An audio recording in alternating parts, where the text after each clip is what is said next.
Hello friends, how are you? Welcome back to travel करती with Maria and Ejaz. जी एजाज, कैसे हैं आप? बिल्कुल ठीक ठाक। आप सुनाएं। जी बिल्कुल अल्हम्दुलिल्लाह। और आज कहाँ का हम जिक्र करेंगे? अपनी हमारी उम्रा सीरीज चल रही है, उसका वीडियोस आ रही हैं हमारी।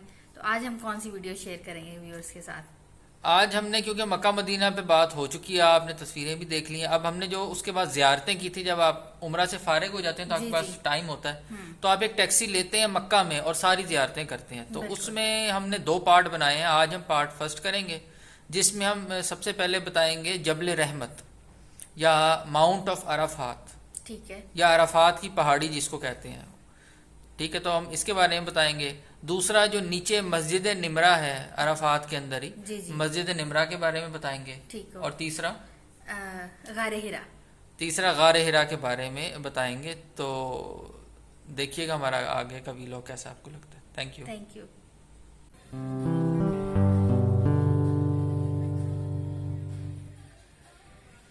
जी फ्रेंड्स, तो सबसे पहले हम आपको बताते हैं अराफात की पहाड़ी के बारे में।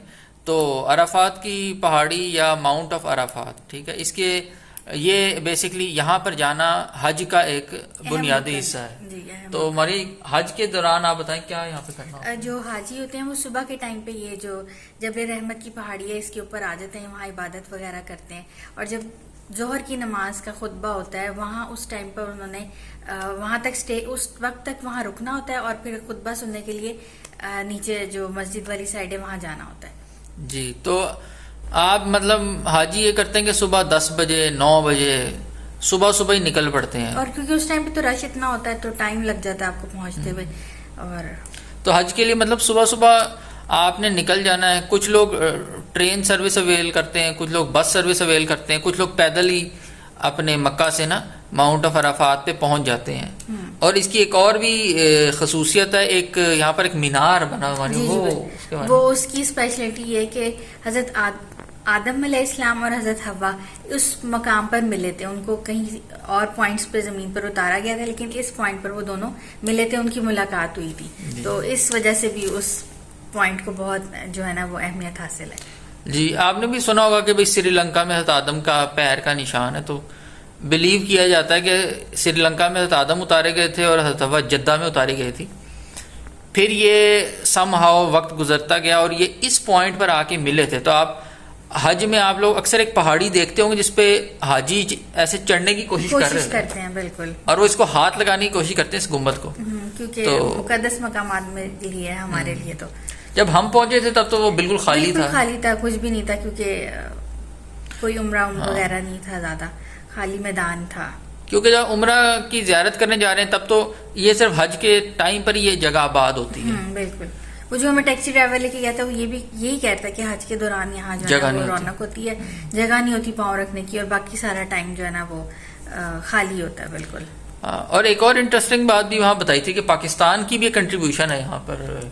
हाँ जी, जो डॉक्टर अयूब खान है उन्होंने उस दौर में यहाँ दरख्त लगवा दिए थे, क्योंकि बहुत ज्यादा गर्मी होती है और हाजियों को साए की जरूरत होती है। तो वो उस टाइम पे से ही जो है ना ये ग्रीनरी और दरख्त वगैरह उन्होंने जी, कुछ नीम के दरख्त यहाँ पे लगाए हुए हैं। वैसे तो बड़ा मैदान है। हाँ, मैदान को तो आप पूरा कवर नहीं कर सकते, लेकिन साये के लिए दरख्त वगैरह लगाए हुए, लेकिन वो दायरा गुजारा तो नहीं होता, गर्मी बहुत ज्यादा होती है। और एक और रिवायत मशहूर है कि हशर का मैदान भी इधर ही लगेगा अराफात में। कितनी अजीब फीलिंग थी ना, बंदा जब सोचता है कि यहाँ क़यामत वाले दिन आप इकट्ठे होंगे और हिसाब किताब होगा, क्या वो सीन होगा कि आप कैसे अपने अमाल को जस्टिफाई अल्लाह ताला के सामने करेंगे। एक अजीब सी फीलिंग थी। हाँ जी, वो बस ये इन रवायात में भी मतलब, अब हम इस पे एक्सपर्ट तो नहीं है, लेकिन एक रवायत है। अब वही बात है कि 4 अरब तो इंसान इस वक्त दुनिया में है, तो खरबों लोग तो आके जा चुके हैं, तो कैसे होगा यहाँ पर, ये तो बेहतर अब हमारी सोच से वो चीज बाहर है, लेकिन हमें समझाने के लिए कहा जाता है। दूसरी मस्जिद निमरा के बारे में कि वो मस्जिद निमरा में जो वो है खुतबा हज वो दिया जाता है। बिल्कुल। तो वैसे तो बड़ी छोटी मस्जिद है वो। कोशिश जितने लोग जल्दी टाइम पे निकलते हैं ये पहाड़ी पे से, वो अंदर उनको जगह मिल जाती है, लेकिन मोस्टली जो लोग हैं ना उनको बाहर ही जगह मिलती है और रास्ते में ही जो है ना वो खुतबा स्टार्ट हो जाता है और वहीं जमात होती है। ہاں اگر آپ کچھ لوگوں سے پوچھیں گے تو بڑے خوش قسمت کچھ لوگ ہوں گے جنہوں نے جو آپ کو کہے، آپ کو شاید کوئی بندہ ایسا ملے جو کہے کہ حج ہوا تھا اور میں مسجد نمرہ کے اندر تھا. تو میرا نہیں خیال کہ اس کے اندر جگہ ملتی ہے حاجیوں کو، لیکن وہ اس کے پورے میدان میں ہی جو ہے بیٹھے ہوتے ہیں. اور اگر آپ اس کا گوگل امیج دیکھیں تو ایک بہت چھوٹا سا گول سی جگہ نظر آتی ہے عرفات کی نا. بالکل. تو یہ تھوڑا سا مسجد نمرہ اور عرفات کے بارے میں تھا. جی تو اب دوسری ہماری جو ہے زیارت ہے وہ کون سی پلیس کی تھی؟ وہ ہے غار حرا کی. غار حرا. تو یہ بھی مکہ کی ایک پلیس ہے جہاں پر حضور پاک صلی اللہ علیہ وسلم عبادت کرنے جایا کرتے تھے، اور یہاں پر جو ہے وہ پہلی وحی آئی تھی. بالکل. تو ذرا اس کی لوکیشن ذرا بڑی مشکل سی لوکیشن ہے، ذرا بہت جو ہے نا مشکل رستہ ہے وہاں کا. کچھ لوگ پہنچ جاتے ہیں. جو غار حرا ہے وہ تو بہت اوپر ٹاپ پہ، اور جو اس کا رستہ ہے وہ بہت خطرناک ہے. اور کچھ لوگ پہنچ جاتے ہیں، کچھ نہیں جاتے. لیکن ہم نیچے ہی رہے تھے، ہماری مدر ان لا ہمارے ساتھ تھی، تو ان کے ساتھ ان کو نیچے چھوڑ کے نہیں جا سکتے تھے. تو بس کچھ لوگ ہمت والے ہوتے ہیں، سنا ہے 3-4 گھنٹے لگ جاتے ہیں. اور پہاڑی کے اندر ایسے جس پتھر لگا لگا کے سیڑھیاں سی بنائی ہوئی ہیں، سٹیپس جس طرح چھوٹے چھوٹے سٹیپس ہوتے ہیں وہ بنے ہوئے ہیں. تو وہ ہر کوئی نہیں جا سکتا. آپ کے پاس اگر پورا ڈے ہو، آپ اگر مطلب صبح نکلتے ہیں، موسم ٹھیک ہے، تو آپ جا کے آ سکتے ہیں. اور اس زمانے میں کتنی ڈیفیکلٹی ہوتی ہوگی. بالکل صحیح بات ہے. اب تو اتنا ڈیولپ ہو گیا ہے. اس ٹائم پہ حضور صلی اللہ علیہ وسلم کتنی ایفرٹ جاتے تھے اور اپنی امت کے لیے دعائیں کرتے تھے. تو ایک بہت عجیب سی فیلنگ ہوتی ہے، آپ کے مائنڈ میں آتا ہے کہ کس طرح وہ انہوں نے جو ہے نا ایفرٹ کی تھی. ظاہر ہے، اور اس زمانے میں یہ جگہ اور مطلب ویران ہوگی. بالکل. اور وہاں جانا اور بھی رسکی ہوگا، اور یہ ٹریک اور بھی مشکل ہوگا. بالکل. تو حدیثوں میں یہ لکھا ہے کہ آپ کھانا لے کے حضرت ختیجہ ان کے لیے پیک کر اتنی دیتے. مشکل سے آپ بار بار تو نہیں آنا جانا کر سکتے. اب ہمیں پہنچنے میں اتنے ٹائم بعد 3-4 گھنٹے لگ رہے ہیں، تو اس ٹائم پہ تو بہت مشکل ہوتا تھا. تو یہ بڑی مطلب مبارک کی جگہ ہوگی کہ شاید آپ کا پیر اس جگہ پڑ جائے جہاں حضور پاک کا پیر پڑا تھا. کتنی بڑی سعادت کی بات ہے آپ کے لیے.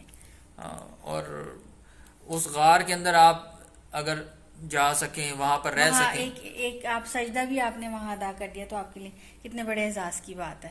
تو جو لوگ چلے جاتے ہیں وہ اوپر جا کے غار پہ نفل پڑھ کے آتے ہیں. تو یہ اور وہ بتاتے ہیں کہ صرف ایک بندے کی سجدے کی جگہ ہے وہاں غار میں. بالکل. جی.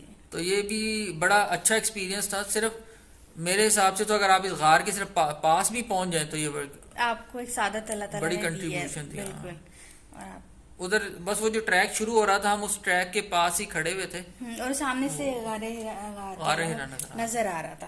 اس پہ لائٹ پڑ رہی ہوتی ہے، اور وہ روڈ جا رہی ہے، اس کے ساتھ ایک پگڈنڈی اوپر کی طرف جا رہی ہے. جی جی. جو اس غار حرا کی طرف جاتی ہے. تو آپ میں سے وہ لوگ جو جائیں مکہ کی زیارت کے لیے تو ضرور غار حرا کو وزٹ کریں. اور اپنا ٹائم مینیج کر کے جائیں کہ آپ وہاں اوپر تک جا سکیں. ہم تھوڑا لیٹ نکلے تھے تو اندھیرا ہونے والا تھا، اس وجہ سے بھی ہم اوپر نہیں جا سکے تھے. تو بہت مزہ آیا تھا. اور آپ ضرور جائیں جب بھی اللہ تعالیٰ موقع دے. تو ضرور وزٹ کریں جبل رحمت کو، مسجد نمرہ کو اور غار حرا کو، جب بھی آپ عمرہ پہ جائیں یا مکہ مکرمہ جائیں. اور ہمیں جو ہے وہ دعاؤں میں یاد رکھیے گا. Thank you very much. Bye bye.